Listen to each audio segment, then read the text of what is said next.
அனைவருக்கும் வணக்கம். இன்றைக்கி நம்ம ஒரு முக்கியமான ஒரு திட்டத்தை பற்றி பார்க்க போகிறோம். இந்த திட்டத்தோட பேரை பார்த்தோன்னே தான் எனக்கு ஒரு மாதிரி இன்ட்ரெஸ்டிங்காக இருந்தது. என்ன இப்படி ஒரு பேர் வச்சுருக்காங்க அப்படின்னு சொல்லிட்டு. இது நியூஸ் பேப்பரில் ஒரு ஆர்டிக்கலாக வந்துச்சு. அதாவது இந்த திட்டம் மார்ச் 2026 முடிஞ்சு போச்சு. அதனால் 2.0 ரிலீஸ் பண்ணுறாங்க. அதுக்காக இந்த திட்டத்தை நியூஸில் கொடுத்துருந்தாங்க. இதுவும் ஒரு முக்கியமான ஒரு திட்டமாக தான் இருக்கும். நம்மளுக்கு சோஷியல் இஷ்யூஸில் நிறைய இடத்துல கோட் பண்ணுறதுக்கு இந்த திட்டத்தை நம்ம யூஸ் பண்ணிக்கலாம். திட்டத்தோட பேர் என்ன அப்படின்னு பார்த்தீங்கன்னா பிஎம் குசும் அப்படின்னு சொல்லியிருக்காங்க. அந்த திட்டத்தோட 2.0 லான்ச் பண்ணியிருக்காங்க. அதை பற்றி தான் நம்ம பார்க்க போகிறோம். ஃபஸ்ட்டு இந்த திட்டத்தோட பேர் என்ன அப்படின்னா பிரதான் மந்திரி கிசான் உர்ஜா சுரக்ஷா ஈவம் உத்தான் மகாபியான் அப்படின்னு கொடுத்துருக்காங்க. அதுதான் சுருக்கி பிஎம் குசும் அப்படின்னு சொல்லியிருக்காங்க. வேளாண்மையை சூரிய ஆற்றலாக மாற்றும் இந்தியாவின் முயற்சி அப்படின்னு சொல்லிட்டு இந்த திட்டத்துக்கான முக்கியமான ஒரு குறிக்கோளை வச்சுருக்காங்க அப்படின்னு சொல்கிறாங்க. அதாவது பிஎம் குசும் பார்த்தீங்க அப்படின்னா 10 lakhs ப்ளஸ் சோலார் பம்ப் இது வரைக்கும் இந்தியா முழுதுமே விவசாயிகளோட விவசாய நிலத்தில் நிறுவப்பட்டிருக்கு அப்படின்னு சொல்கிறாங்க. அதாவது விவசாயிகள் மின்சார பம்புகளை யூஸ் பண்ணும்பொழுது என்னாகும் அப்படின்னா நிறைய டைமில் அவங்களுக்கு தேவைப்படுற டைமில் தண்ணி விட முடியாது நிலத்துக்கு அப்படின்ற ஒரு பிரச்சனை இருக்குது. அதே மாதிரி பகலில் மேக்ஸிமம் தண்ணி கிடைக்காது அப்படின்னு சொல்கிறாங்க. ஏன் அப்படின்னா ஹவுஸ் ஹோல்டுக்கு போகும் அப்படின்றதுனால நைட்டில் தான் நிறைய தண்ணி பாய்ச்சுற டைம் இருக்கும் அப்படின்றதுனால சோலார் பம்ப் யூஸ் பண்ணும்பொழுது இதுக்கு சில அட்வான்டேஜஸ்லாம் இருக்குது அப்படின்றதுனாலையும் கவர்மெண்ட் ஏற்கனவே நான் சொன்ன மாதிரி 2070 0 எமிஷனை பேஸ் பண்ணியிருக்கிறதுனாலையும் சோலாரில் அதிகமாக கரண்ட் ப்ரொடியூஸ் பண்ணணும் அப்படின்றத நோக்கமாக கொண்டதுனாலையும் இந்த திட்டத்தை செயல்படுத்துகிறாங்க. ஓகேவா? அப்போது வேளாண்மையை சூரிய ஆற்றலாக மாற்றும் இந்தியாவோட ஒரு முயற்சி தான் இந்த பிஎம் குசும் அப்படின்ற திட்டத்தோட நோக்கமாக இருக்குது. ஓகேவா? இதில் என்ன பண்ணுறாங்க அப்படின்னா ஏற்கனவே லான்ச் பண்ணதுலேருந்து 10 லட்சத்துக்கும் அதிகமான சோலார் பம்புகளை கொடுத்துருக்காங்க. சூரிய உதவினால் உருவாகிற நீர் மோட்டார்களை கொடுத்துருக்காங்க. அது மட்டும் இல்லாமல் இது செயல்படுத்துகிற அமைச்சகத்தோட பேர் என்ன அப்படின்னா புதிய மற்றும் புதுப்பிக்கத்தக்க எரிசக்தி அமைச்சகம், அதாவது MNREA. அவங்களோட ஒரு திட்டம் தான் இந்த திட்டம் அப்படின்னு சொல்கிறாங்க. பிரதான் மந்திரி கிசான் உர்ஜா சுரக்ஷா ஈவன் உத்தான் மகாபியன் அப்படின்ற திட்டத்தோட சுருக்கம் தான் பிஎம் குசும் அப்படின்னு சொல்லியிருக்காங்க. இதோட நோக்கம் என்ன அப்படின்னா ஃபஸ்ட்டு விஷயம் விவசாயிகளோட வருமானத்தை அதிகரிக்கிறது. ஓகே, விவசாயிகளோட வருமானத்தை எப்படி அதிகரிப்பாங்க அப்படின்றத நான் பின்னாடி சொல்கிறேன். அதுக்கப்புறம் அக்ரிகல்ச்சரில் டீசலோட உபயோகத்தையும் மின்சாரத்தோட உபயோகத்தையும் குறைக்கணும் அப்படின்னு சொல்லியிருக்காங்க. நிறைய பேர் டீசல் மோட்டர் வச்சுருப்பாங்க, அப்படி இல்லைன்னா கரண்ட்டில் தயாரிக்கிறாங்க. ஓகேவா? இதோட செயல்பாடு அதாவது பயன்பாட்டை குறைக்கணும் அப்படின்றதுக்காக கொண்டு வந்திருக்காங்க. அடுத்தது சூரிய சக்தியோட இயங்குகிற சோலார் பம்போட எண்ணிக்கையை அதிகரிக்கணும் அப்படின்றது தான் இதோட முக்கியமான 3 நோக்கங்கள். ஒன்று, விவசாயிகளோட வருமானத்தை அதிகரிக்கணும், விவசாயத்துக்கு தேவையான கரண்ட்டு மற்றும் டீசலோட தேவையை குறைக்கணும், அதுக்கு பதிலாக சோலாரை யூஸ் பண்ணணும் அப்படின்றது தான் இந்த திட்டத்தோட நோக்கம். இதில் 3 முக்கியமான கூறுகள் இருக்குது அப்படின்னு சொல்கிறாங்க. அந்த 3 முக்கியமான கூறுகள் என்ன அப்படின்னா ஃபஸ்ட்டு தரிசு நிலங்களில் 10,000 மெகாவாட்டுக்கு அதிகமாக சோலார் இதை சோலார் பேனல்ஸ் கொடுக்கணும் அப்படின்னு கொடுத்துருக்காங்க. அதாவது தரிசு நிலங்களில் 10,000 மெகாவாட்டுக்கு மேலே இருக்கிற சோலார் பிளான்ட்டை கொடுக்கணும் அப்படின்னு சொல்கிறாங்க. இது ஒரு தனி விவசாயி அவரோட நிலத்துலையா இருக்கலாம், இல்லை விவசாயிகள் எல்லாரோட சேர்ந்த நிலத்துலையாகவும் இருக்கலாம் அப்படின்னு சொல்கிறாங்க. ரெண்டாவதாக விவசாயிகளுக்கு 20 லட்சம் வரைக்கும் தனித்து இயங்கும் சூரிய சக்தி நீர் பம்புகள் வழங்கணும் அப்படின்றத கொடுத்துருக்காங்க. 20 லட்சம் பேருக்கு சோலார் மூலமாக இயங்குகிற பம்ப் கொடுக்கணும் அப்படின்றது இன்னொரு முக்கியமான கூறாக இருக்குது. அது மட்டும் இல்லாமல் ஏற்கனவே ஒரு 15 லட்சம் பேர் நீர் பம்ப் மின்சாரத்தில் இயங்குது. அதை மறுபடியும் நம்ம என்ன பண்ணணும், சோலாருக்கு கன்வெர்ட் பண்ணணும். ஓகேவா? புதுசாக 20 லட்சம் பேருக்கு நீர் மோட்டார் சோலாரில் கொடுக்கணும். ஏற்கனவே மின்சாரத்தில் இயங்குகிற 15 லட்சம் மோட்டார்ஸை நம்ம சூரிய லைட் வெளிச்சத்தில் யூஸ் பண்ணுற மாதிரி மாற்றணும் அப்படின்றது சொல்லியிருக்காங்க. ஓகேவா? அப்போது ஃபஸ்ட்டு விஷயம் தரிசு நிலங்களில் 10,000 மெகாவாட் இருக்கிற மாதிரி சோலார் பேனல்ஸ் வந்து தனி விவசாயியோட நிலத்துலையோ அல்லது விவசாயிகள் எல்லாரும் சேர்ந்த நிலத்துலையோ வந்து பிளான்ட் பண்ணணும் அப்படின்றது ஃபஸ்ட்டு விஷயமா இருக்குது. ரெண்டாவது, விவசாயிகளுக்கு 25 லட்சம் வரைக்கும் புது சூரிய சக்தி நீர் பம்பு கொடுக்கணும் அப்படின்றது ரெண்டாவது விஷயமா இருக்குது. மூணாவது, 15 லட்சம் ஏற்கனவே கரண்ட்டில் யூஸ் பண்ணுறத இப்போ சோலாருக்கு மாற்றணும் அப்படின்ற 3 விஷயங்களை கொடுத்துருக்காங்க.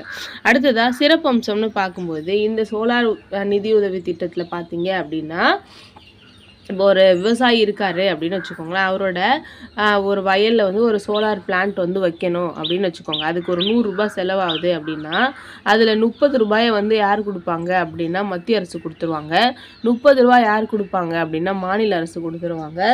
மீதி 40 ரூபா இருக்கும். ஓகேவா? அந்த 40 ரூபாயில் அவர் 10 ரூபா போட்டால் போதும், மீதி இருக்கிற 30 ரூபாயை அவர் பேங்க்கில் கடனாக வாங்கிக்கலாம். அதுவும் கம்மியான வட்டியில் வாங்கிக்கலாம். இதுதான் இந்த திட்டத்தோட முக்கியமான ஒரு விஷயமா இருக்குது. இப்போ சோலார் பிளான்ட்லாம் வைக்கணும் அப்படின்னு வச்சுக்கோங்களேன், ஃபஸ்ட்டு இனிஷியலாக கொஞ்சம் அதிகமாக செலவாகும் அப்படின்னு பயப்படுவாங்க. அப்போ இனிஷியலாக உங்களுக்கு பயம் இருக்குது அப்படின்னா அதை நீங்கள் ஈஸியாக என்ன பண்ணலாம், சோலார் சென்ட்ரலும் கொடுக்குறாங்க, ஸ்டேட்டும் ஃபண்டு கொடுக்குறாங்க. மீதி இருக்கிற 40 கூட நீங்கள் 30 கடன் வாங்கிக்கலாம் அப்படின்னும் பொழுது ஈஸியாக வந்து விவசாயிகள் இந்த திட்டத்துக்கு மாறுறதுக்கான வாய்ப்புகள் இருந்துச்சு. கூடுதல் வருமானம் கொடுக்கணும் அப்படின்னு சொன்னாங்க இல்லையா, இது எப்படின்னா உபரி மின்சாரத்தை வந்து என்ன பண்ணலாம், மக்கள் வந்து மின் விநியோக நிறுவனங்களுக்கு விற்பனை செஞ்சுக்கலாம். இப்போ நம்மளுக்கு சோலார் பேனல் நம்மளோட வயலில் நிறுவிருக்கோம் அப்படின்னா நம்மளுக்கு தேவையான நீர் மோட்டாருக்கு அந்த எனர்ஜி எடுத்துக்கிட்டு மீதி இருக்கிற எனர்ஜியை நம்ம என்ன பண்ணலாம்னா மின்சார விநியோக நிறுவனங்களுக்கு அதை விற்கும் பொழுது அதன் மூலமாக நம்மளுக்கு எக்ஸ்ட்ரா வந்து வருமானம் வரும். இதனால தான் விவசாயிகளோட வருமானத்தை உயர்த்துறது ஒரு நோக்கமாக வச்சுருந்தாங்க. அடுத்ததாக சுற்றுச்சூழல் பாதுகாப்பு. நம்ம ஏற்கனவே பார்த்தோம் இல்லையா, உலக நாடுகள் எல்லாமே வந்து 2030 வந்து 0 கார்பன் எமிஷன் அப்படின்றத இலக்காக வச்சுருக்காங்க. ஆனால் நம்ம 2070 வச்சுருக்கோம். ஓகேவா? அப்போ 2070 நம்ம நெட் 0 எமிஷன் வச்சுருக்கணும் அப்படின்னா இப்போ இல்லதே நம்ம இந்த சோலார் பம்புக்கெலாம் மாறும்பொழுது தான் அந்த இலக்கை வந்து நம்மளால எட்ட முடியும். அப்போது கார்பன் எமிஷன் அப்படின்றது இந்த சோலார் பேனல் வைக்கிறதுனால இன்னும் குறையிறதுக்கான வாய்ப்புகள் இருக்குது. இதோட முக்கியத்துவம் என்னென்ன அப்படின்னு பார்த்தீங்கன்னா, ஃபஸ்ட்டு விஷயம் நிலத்தடி நீர் மேலாண்மை. அதாவது மக்கள் வந்து என்ன பண்ண முடியும் அப்படின்னா பகல் நேரத்துலேயே பாசனம் செய்ய முடியும் அப்படின்னு சொல்கிறாங்க. நான் சொன்ன மாதிரியே முன்னாடிலாம் வந்து கரண்ட் மூலமாக வந்து பாசனம் பண்ணும்பொழுது அவங்க வந்து நைட்டில் தான் அதிகமாக வந்து பவர் வந்து கிடைக்கும். அதனால் நைட்டில் தான் வந்து தண்ணி பாய்ச்சுவாங்க. ஓகேவா? ஆனால் இப்போது பகல் நேரத்துலேயே சோலார் பேனல் இருக்கிறதுனால பகல் நேரத்தில் நல்லா வந்து கரண்ட் வந்து ப்ரொடியூஸ் ஆகும். பகல் நேரத்தில் அவங்க பாசனம் செஞ்சுக்க முடியும் அப்படின்னு சொல்கிறாங்க. அதே மாதிரி விவசாய நிலத்துக்கு பக்கத்தில் இருக்கிற வீடுகளுக்கு தெரியும், அதாவது நைட்டில் அவங்க பாசனம் பண்ணும்பொழுது கரண்ட் வந்து நம்மளுக்கு கம்மியாக கிடைக்கும், அதாவது வீடுகளுக்கு தட்டுப்பாடாக கிடைக்கும். அதனால் அந்த ஒரு பிரச்சனை இனிமேல் இருக்காது அப்படின்னு சொல்கிறாங்க. அதுக்கப்புறம் ஆற்றல் பாதுகாப்பு. இந்தியா வந்து எப்பயுமே நம்ம சொன்னோம் எனர்ஜியை வந்து இன்னுமே வந்து இறக்குமதி பண்ணிட்டு தான் இருக்குது. அப்போ அந்த இறக்குமதியோட தேவை வந்து என்ன பண்ணோம், குறைஞ்சிடும். நம்மளே வந்து நிறைய உற்பத்தி பண்ணுறதுனால அப்படின்னு சொல்கிறாங்க. இதில் இருக்கிற சவால்கள் என்னென்ன அப்படின்னு பார்த்தீங்கன்னா, இந்த திட்டத்தில் நிலத்தடி நீரை அதிகமாக எடுக்கிறது. ஏன்னா கரண்ட் வந்து அவங்களுக்கு ஒரு குறிப்பிட்ட டைம் தான் கிடைக்கும் அப்படின்னும் பொழுது கம்மியான தண்ணியை வந்து எடுப்பாங்க. ஓகேவா? அதுவே கரண்ட் வந்து எல்லா டைமும் அவங்க கண்ட்ரோலில் இருக்குது, நிறையா தண்ணி கிடைக்காது, கரண்ட் கிடைக்கும் அப்படின்னும் பொழுது நிறைய நிலத்தடி நீரை உறிஞ்சுறதுக்கான வாய்ப்புகள் நம்மளுக்கு அதிகமாக இருக்குது அப்படின்றது ஒரு முக்கியமான சவாலாக இருக்குது. அதுக்கப்புறம் சூரிய மின் தகடுகள் அப்படின்றத பராமரிக்கணும். ஓகேவா? அந்த பராமரிக்கிற அறிவு வந்து விவசாயிகள் கிட்ட இருக்குமா அப்படின்றது ஒரு டவுட்டு அப்படின்னு சொல்கிறாங்க. அடுத்ததாக மாநில அரசுக்கு 30% நிதி வந்து சுமையாக இருக்குது. அதாவது நம்ம 30% ஃபண்டு மாநில அரசு கொடுப்பாங்கன்னு சொன்னோம் இல்லையா, அது வந்து மாநில அரசுக்கு பிரச்சனையான ஒரு விஷயமா இருக்குது அப்படின்றத சொல்லியிருக்காங்க. இந்த திட்டம் பார்த்தீங்க அப்படின்னா 2026 மார்ச்சில் வந்து முடியுது. இதில் ஏற்கனவே 10 லட்சம் பேருக்கு கொடுத்துட்டாங்க. ஆனால் இலக்கு என்ன அப்படின்னா 20 லட்சம் பேருக்கு கொடுக்கணும். அதனால் மறுபடியும் 2.0 வந்து லான்ச் பண்ணியிருக்காங்க. சூரிய சக்தியை சேமிக்க இப்போ 2.0ல என்னென்னலாம் வந்து பெட்டர்மெண்ட் கொடுத்துருக்காங்க அப்படின்னு பார்க்கும்பொழுது ஃபஸ்ட்டு விஷயம் பேட்ரி. ஓகேவா? 4 மணி நேரம் பேக்கப் இருக்கிற மாதிரி ஒரு பேட்ரி வந்து கொடுக்குறாங்க. வெறும்னே சோலார் பேனல் மட்டும் வச்சாங்க அப்படின்னு வச்சுக்கோங்களேன், இப்போ வந்து காலைல கரண்ட் வந்து அது வச்சுருக்கோம். ஓகேவா? அது என்ன ஆகும் அப்படின்னா அதை சேமித்து வைக்க முடியாது. அதுக்கப்புறம் இவங்க ஈவினிங் வந்து தண்ணி பாய்ச்சணும் அப்படின்னும் பொழுது அவங்களுக்கு கரண்ட் இருக்காது. அதாவது சோலார் எனர்ஜி இருக்காது. அப்போ அவங்க என்ன பண்ணணும், மறுபடியும் கரண்ட்டை வந்து தேடி போகணும். அப்போது பேட்ரி கொடுத்தோம் அப்படின்னா காலையில் சேமிக்கிற ஒரு எனர்ஜியை ஒரு பேட்ரி வந்து கன்வெர்ட் பண்ணி அது வச்சுருக்கு அப்படின்னா அதுக்கு பேட்ரியிலேருந்து நம்ம என்ன பண்ணலாம், 4 மணி நேரத்துக்கு யூஸ் பண்ணிக்கலாம் அப்படின்றது ஒரு முக்கியமான விஷயமா இருக்குது. அப்போது சூரிய சக்தியை சேமிக்க பேட்ரி எனர்ஜி ஸ்டோரேஜ் சிஸ்டம் வந்து கொடுக்குறாங்க. 4 மணி நேரம் பேக்கப் வந்து இருக்கும். இப்போ சில டைமில் வந்து திடீர்னு மழை நாளாக இருக்கும். மழை நாளில் காலைல ஒரு 1 மணி நேரம் தான் வெயில் அடிக்கும். மற்ற டைமில் வந்து என்ன ஆகும் அப்படின்னா வெயில் கம்மியாக இருக்கும். அப்போது பேட்ரி யூஸ் பண்ணும்பொழுது நம்மளுக்கு ஹெல்ப்ஃபுல்லாக இருக்கும். அதே மாதிரி நைட் டைம்ஸ்லேயும் நம்ம யூஸ் பண்ணிக்கலாம் அப்படின்னு சொல்லிட்டு சொல்கிறாங்க பேட்ரி பேக்கப்புக்காக. அடுத்ததாக அக்ரி வோல்டாயிக் அப்படின்னு ஒரு புதிய திட்டம் வந்து கொண்டு வந்திருக்காங்க. இதில் இலக்கு என்ன அப்படின்னா 10,000 ஜிகாவாட் எனர்ஜியை வந்து நம்ம விவசாய நிலங்கள்லேயே உற்பத்தி பண்ணணும், சூரிய மின் தகடுகளை வச்சுக்கிட்டே அப்படின்னு சொல்லிட்டு சொல்கிறாங்க. ஏற்கனவே நம்ம பார்க்கும்பொழுது சூரிய சக்தியை கொண்டு நம்ம அக்ரிகல்ச்சரில் நீர் மோட்டர் மட்டும்தான் கொண்டு வரணும் அப்படின்னு சொல்லிட்டு சொல்லியிருந்தாங்க. ஆனால் இப்போ நம்ம விவசாய நிலத்தில் இருக்கிற சூரிய தகடுகளை வச்சுக்கிட்டே 10,000 ஜிகாவாட் மின்சாரத்தை நம்மளோட இந்தியாவில் உற்பத்தி பண்ணணும் அப்படின்றது ஒரு புதிய இலக்காக வச்சுருக்காங்க. ஓகேவா? ஒரு விவசாய நிலத்துக்கு மேலே வந்து சூரிய மின் தகடுகளை வந்து பொருத்திடுவாங்க. மேலே வந்து சோலார் எனர்ஜி வந்து ப்ரொடியூஸ் ஆகிட்டு இருக்கும். ஓகேவா? கீழே வந்து அக்ரிகல்ச்சர் லேண்ட் வந்து விளைஞ்சிட்ருக்கும்.